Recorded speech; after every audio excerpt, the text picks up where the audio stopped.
By far, the absolute favorite thing that I ever do on this channel is the bad games. If you guys don't know what that is, it is a game show that I run in Ponytown. The players compete in various challenges, with the ultimate prize being either a banana or a knife that they can use to stab all the losers. It's very fun. These challenges are very original and unique and interesting and stuff like that, and a lot of wacky stuff happens in these. What I'm surprised, though, after doing 17 episodes now, I'm surprised I haven't been called out for like cheating or like rigging things or doing anything wacky like that. I really thought going through the series that I would be like accused of cheating and like rigging certain things and scripting certain things in this series, but I've never done that. I've absolutely never scripted or like done anything to rig anything in the bad games for all 17 episodes. I'll never do that because I think that kills the fun of it. But what has happened are very weird situations, extremely weird situations, times where the bad games kind of went a little bit bad. So let's start with episode 3 of the series. In episode 3 of the series, there was a couple of things that went a little bit weird in the thing. For starters, in episode 3, for whatever reason, the Skella Says option on the wheel was way larger than everything else. I'm not sure why that is. I'm not sure if I was testing out the wheel or something like that and I forgot to change it back to like the even odds and stuff like that, or whatever happened there. But for whatever reason, Skella Says was like very, very, very highly favored in that one because it was like way larger than everything else on the wheel. In fact, it actually ended up winning on one of those games. Like the first game was Skella Says because of that. We have a second thing that happened here in episode 3 was the hot items incident. We had never done hot items before this, as far as I know. But what ended up happening is we tried to do the hot items game, and the way it used to work was that you would have to send an item request to random players, and the first person to get rejected by that player would lose. So you would give them, I don't know, a banana or something, and then the next player would talk to the same person and try and give them a knife, and then the third person would try and give them some other random item, like, I don't know, a leaf or any other random thing, right? The first person to actually get a rejection would lose the game, and you would just continuously go through each other's turns, and eventually, in theory, the person would say, no, I don't want that, or they would reject the item request, right? But for whatever reason, people never stopped accepting it. People just kept accepting the item give request for whatever reason. And so we would switch to a different person, and then the same person did that again. That was like, people, they just kept accepting the item for some reason. Ended up creating an issue there. So we ended up just ending it there and skipping that game. I think I ended up giving everyone a win in that one or something like that, and just going on to the next game because it's created so much of an issue, and it was really annoying to deal with these two people that just kept accepting items. They were really cool though, and stuff, but there you have it. In episode 6, we did a challenge called Party Bus, or it was something like that anyway. And how this game works is everyone goes to the island, all the players, they go to the island, they invite a bunch of strangers to the island, and whoever invites the most amount of people that actually accept the invite is the winner. But this ended up creating a very big issue because it ended up being extremely spammy. So a lot of people kept inviting over and over and over again. It got to the point where there were so many invites that were coming in that it was impossible to keep track of it.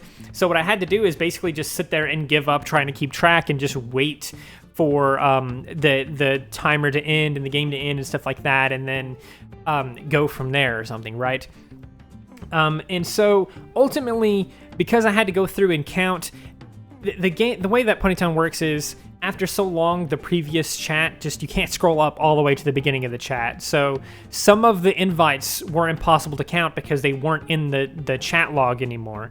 So ultimately, I probably cheated someone out of a win in this. I don't know for sure if I did, but also ultimately, almost certainly, I cheated someone out of a win in that game because it was so hard to keep track of, it was so spammy, and not all of the invites showed up in the chat log because of what I described earlier, where you can't scroll it at the top. So ultimately, I probably did cheat someone in that game by accident, but it is what it is, I guess. In episode 8, this one wasn't too big of a deal, but we had a false start by Cherry or Raspberry Oreo or whatever like that.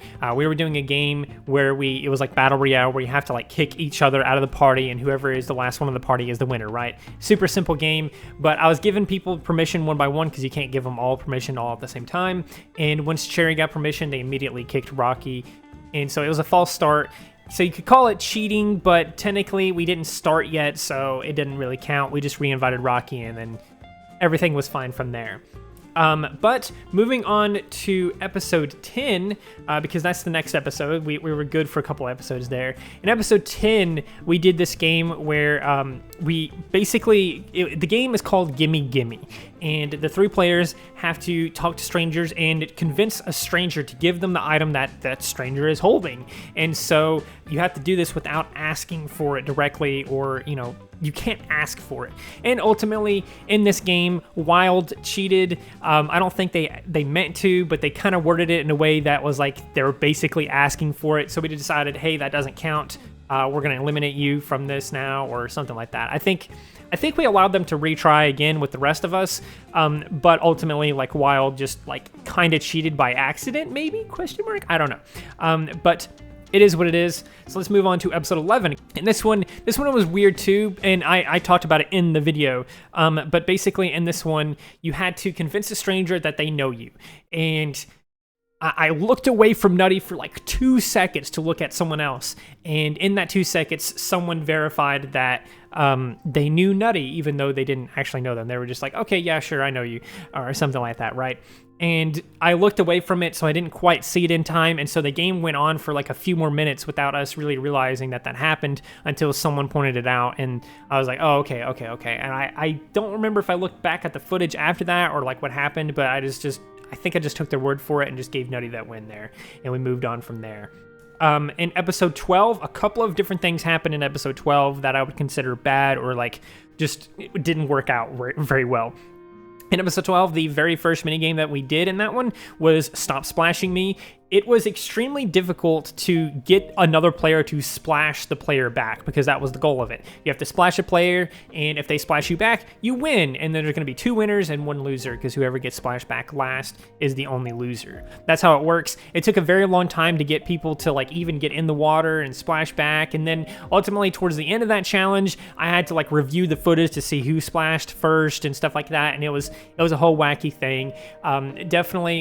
Definitely need to like maybe tweak that game or something like that, because it definitely seemed way more difficult than it should have and stuff like that.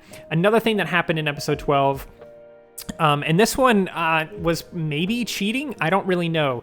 In episode 12, in episode 12, it was the final challenge.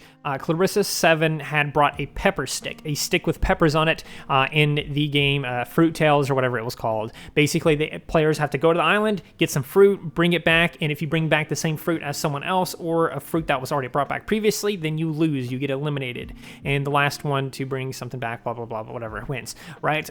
Clarissa 7 brought back some pepper sticks. I said that wasn't fruit. Damien told me it was fruit without verifying it whatsoever, and still without verifying it whatsoever, by the way. I decided, okay, Damien says it's fruit, Damien says it counts, I'll count it. Okay, you can keep going. All 3 of you can keep playing. So Clarissa went back to the island along with the other 2 players, and then the other 2 players came back first, one with grapes, which had already been brought back, so that person got eliminated, and then the other person brought back I forget what it was, but it was something else that had also already been brought back. So they also got eliminated. So both of those players brought something that had already previously been brought back. Then Clarissa 7 came up last, finally, and they were holding a pepper. This is where the weird thing happens. Does the bell pepper count, since it's not a stick with peppers? It wasn't the stick with peppers, but they brought back a regular pepper, a regular bell pepper. Are these 2 items the same fruit? Or do they count? I didn't really know, and I don't think I really thought about it at the time of recording it, but technically, in my opinion, at least now, I think they also should have lost that, and we should have maybe moved on to another game or figured out something else, maybe even continued doing that game or something like that. So it was really confusing, and ultimately, I think maybe part of why I gave them the win is because they showed up last, and the other 2 had already brought back something that was already brought back, and I don't know, it was really confusing, but that's probably why I ultimately did that, is because the other 2 players lost first, even though it's a weird situation. And then we can move on to episode 14, which is Wall Dragons. We did this mini game called Wall Dragons. Basically, I'm going to change the map, and if you're in the walls, you get eliminated, or maybe you win or something like that. It just depends on how it works or whatever. Sometimes you'll win if you're stuck on a wall. Sometimes you'll lose if you're stuck on a wall. Anyway, in this game, we tried it, and we kept going and kept going and kept going, and no one was getting stuck in walls. No one was getting stuck in objects, period, really. And so ultimately, I just decided, okay, you know what? Screw it. We're just gonna skip this one. You all get a win. Here you go. Here's a win for each of you. Ding, ding, ding. And we just moved on to the next game. And I think that may have even triggered a sudden death later on. I don't remember. But the Wall Dragons incident was a bit wacky because like we just kept going on to it, right? In the final challenge of episode 15, we did this game called Wait Which Way, and this was actually really kind of confusing and kind of difficult to really work. But basically, each player has to ask a stranger, hey, where is blank? And then that stranger has to lure them to that place. They have to follow that stranger to that place. If they bring you to the wrong place, you'll lose. And we also set like a timer so we could figure out who can get brought back to the place quickest, and ended up creating a weird, confusing thing. But ultimately we gave it to Glenn because they were brought back, they were brought immediately to the right location versus the other person who I forget what it was, I forget who the other person was. But the other person was brought to multiple locations before finally reaching the right location. So we gave it to them on that basis, but not on a time basis, because I think technically Glenn had a longer time than the other person, but since they were brought directly to the place, we decided to give it to them since they weren't brought all over the place before finally getting their destination. They were brought there more directly, I suppose. And now we move on to the final couple of things here. In the first challenge of episode 17, we did a Marco Polo game where each player has to yell out Marco, and whoever gets the response Polo back the quickest is the winner. In that episode, I didn't really specify when I was going to start the timer, and so it ended up looking, even when you go back and watch the episode, it kind of looks like I cheated Toasted out of a win a little bit, because they got to the location, they said Marco, and within seconds they got a Polo back. And then Cherry did it, and Cherry got a response in a much later time and stuff like that. But at the same time, it was technically still accurate that Cherry won because I started the timer at different times and stuff, and it was weird. And ultimately, I kind of regret not giving that to Toasted, because it definitely, like, I should have started the timer once they said Marco versus once they reached their destination. And I definitely should have done it that way. If I had done it that way, then Toasted would have won, and they ultimately would have won that entire episode, but they didn't. So moving on to the other incident that happened in episode 17, which again probably implies that Toasted should have won this one as well, but we have potentially the strongest case of a cheater for the entire series. The entire series, it's always been kind of, maybe they didn't cheat, maybe they didn't cheat, because you can ultimately whisper people on this game, right? You can whisper them, you can private message someone and say, hey, this is what's happening, I'm doing a challenge, can you do this or whatever like that so I can win? You know, technically you could always do that. That's against the rules. You're not allowed to do that in the bad games. That's against the rules. You're not allowed to do that. If I find out you do it, then I will, remove your win from you. I think that's what happened here in this episode as well. In episode 17, we did a mini game. One of the challenges was 42. Basically, each player gets a math problem, and they have to go to the main island and ask strangers, hey, what is the answer to this math problem? And whoever gets the answer first is the winner.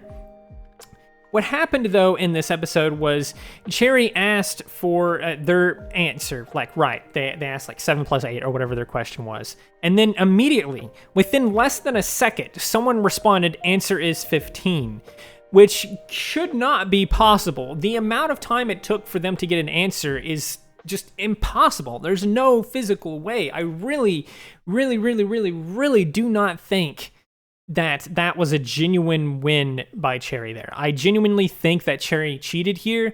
I can't verify it. I don't want to call them out on this, obviously, so don't send hate to them or anything like that. But I do find it extremely suspicious on that. It is extremely weird. It is definitely the strongest case we've had of a cheater yet in the entire series. But I don't know. Let me know what you guys think. This footage for this episode right here for Cherry and Toasted here, when they're trying to solve this math problem, it's not edited in any way. They get the answer as soon as you see it on screen. Like, it happens so fast. It's It's very, very, very, very crazy. I remember when editing that, I was like, this isn't right. There's no way this is right. This can't be right. But yeah, there you have it. Those are all of the instances of cheaters, weird things happening in the bad games, us having to call off certain things. Oh, there is one more. There is one more. This was an entire episode that we filmed but never completed because we got interrupted halfway through, and so we never could come back and finish that episode.